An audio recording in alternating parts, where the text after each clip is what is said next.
See, yeah, it was part of his thing, yeah. And the unfortunate thing is that, you know, he really made it worse for theism and God, you know. So he was reacting against the Enlightenment? Not so much. He was a little bit before.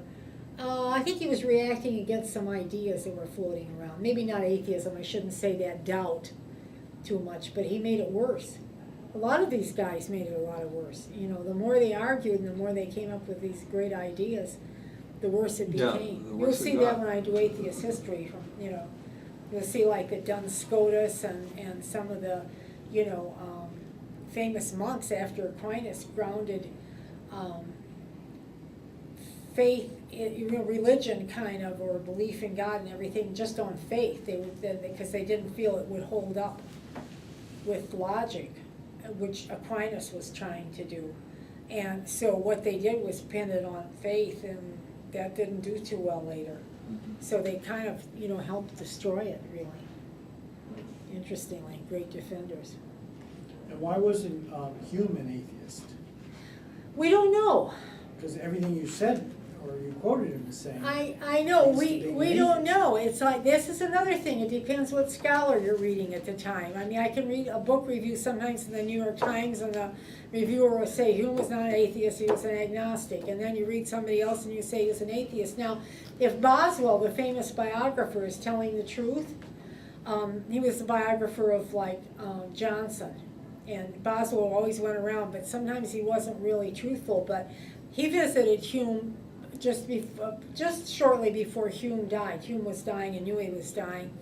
And from Boswell's account, Hume did not believe in God. I'll be reading that account, I think, in the history and everything like that. In fact, you know, Hume, and he said that he was in Boswell reports, because Boswell was very religious, but Boswell reports that Hume was in good spirits and not worried at all, you know, about his impending death and everything. So Boswell considered him like a non-believer. I don't know, Norm, I really don't know. You know, that there's all these different reports about these people. You know, he wouldn't allow his, you know, his most devastating attacks on religion to be published during his lifetime. No, he was afraid. Yeah, I don't blame him either, you know. It was dangerous, and besides, he was a very kind of a fat guy and very cheerful. And he liked living large. He liked living the good life. He liked billiards, he liked food, he liked drink, he liked good company, and I don't think he wanted to disrupt his life. He wrote this history of England that made him a lot of money. And I remember collectors used to come to my store if they would find like a nice set, you know, like they'd get it, although you know, it certainly has been, you know, superseded by about 50 other men. But it's like something to read if you're into like English history. They would get really excited about it. So I think he didn't want to call down, you know, like the forces of, you know, the establishment on himself. That's it. Yeah, I really don't. I suspect that he was probably an atheist and he was kind of careful. Yeah. Yeah, so, but do we have any proof? No. See, we don't have proof of a lot of these people. And then what year would you date modern skepticism from? This idea, you know, the skeptics. It would be Descartes. It would be Descartes. Well, you know, in a sense. Or are you thinking of No, like? I think it would be later than. Well, it I'm would be speaking Hume. of It would be Hume. This debunking, this American, you know, style debunking, like you mentioned several organizations. Yeah. The Committee for Skeptical Inquiry, and they must have had predecessors. I'm thinking of Benjamin Franklin was actually hired to investigate Mesmer and to find Yeah. out whether mesmerism was true Yeah. or not. And one of the presidents actually asked him to look into that. Oh, wow. Because it was causing a great stir in the United States, and they were afraid that this was fraud. So I'm just wondering whether you had some date for what you and I would call, you know, modern skeptical inquiry of any kind of claim, you know, flim-flam. Don't you think it's kind of a strand in American thinking? Well, but at one time, you know, these things were commonplace, right? Where people would be making these kinds of claims about miraculous potions and drugs, and it wasn't really an organized Movement.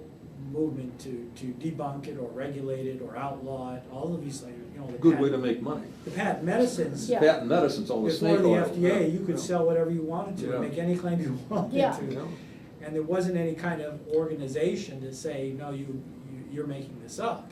I don't think that they really organized. I mean, you know, Mark Twain was a big debunker. Okay. William James, although I don't ever think that he left the idea of religion alone, but he in his, you know, he and another other psychologists, they would like conduct continuous researches into, you know, there'd be a famous medium here, or there'd be a report of something there, and they Yeah. would go and investigate, and they never turned up anything other than the fact that these things are personal, you know, varieties of religious experience. They never turned up anything solid, anything objective. You know, and he But certainly tried hard. He was trying to prove it or to disprove it? I think he would have liked to approve it, but I Prove- think he was trying to prove whether it was true or not. I think he was a little more objective. But I think True he or would have false, been yeah. not unhappy had he found something, Mhm. you know, true about some of these things. I don't think he would have been unhappy at all. But being, you know, an honest man and in the general spirit of a true inquiry, he wasn't going to fudge like so many people do today with like the effects of prayer on health and what have you. You know, this wasn't his kind of thing.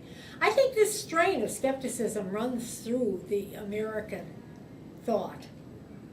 And British. Yeah, and British, but I think, you know, when I think the Americans had this real sense, you know, because they dropped the idea of the king, you know, I think that, you know, you have these debunkers, you have Mark Twain, sometimes Franklin, you just have that, you know, I'm from Missouri, show me, you know, that kind of thing, yeah. 18th century, 19th century. Yeah. Yeah. Yeah, they don't, I mean, Twain, you know, like debunks a lot of things, you know, and there's a lot of, like, other writers too, I mean, you know, Thoreau and Emerson, you know, despite some of their fuzzy kind of oversoul thinking, they were pretty hard thinkers otherwise, and in terms of, you know, experience and truth. Yeah, they didn't believe a whole lot, and then, you know, you have some of the doubters that were never happy. Hawthorne said of Melville that he could neither be happy believing in God or not believing in him. And so you have Melville that's like always, you know, if you read his, you know, Moby Dick, you see he's always on the thing, is nature evil, is nature, you know, kind of a mask where there's an evil behind it. And Schopenhauer kind of believed that too, that will that he talks about was perhaps a genuine evil. And what country was Schopenhauer from? Germany, Germany. yeah, So he influenced Nietzsche. very Nietzsche much, quite a yeah, bit. yes, he did. Yes, he did. Yeah, He was I'm a actually- nasty man, but, you know, he's an important thinker, really clarified a lot of things, or opened questions maybe, rather than clarified. And was he one of the first to write against Christianity, to publish that way against? Well, you have some of the Enlightenment people. Remember, you have the Baron de Holbach. What year was that? I gave it my life question. I'll be bringing it up again. That's Enlightenment. That was You early. had a priest, La Mettrie. I mentioned him too. That he wrote, you know, atheist tracts. And there's a British. I'll be mentioning that in atheist history. There's a British thing who they're answering Dr. Priestley, who was actually a Unitarian, and you know, he discovered oxygen, and people didn't like his position on religion, and they burned his house down. He had to come to America. Is that right? Yeah. But they're answering Priestley, and they're saying, don't doubt that there's no atheist, because here I'm writing this atheist tract. Yeah, so yeah, right about then is when people started to say, you know, we are atheists in What Britain and in I don't have the year, I'm sorry, but it was a little after Baron de Holbach, which would be the late 1700s. So all of a sudden, there's all these people saying like, you know, hey, I'm an atheist, you know. So they must have come out of hiding. There must have been already a movement well before that. There had to be something. That's what a lot of thinkers. It's really interesting. I'll be covering that very thoroughly because my position is that, you know, our history has been hidden, kind of.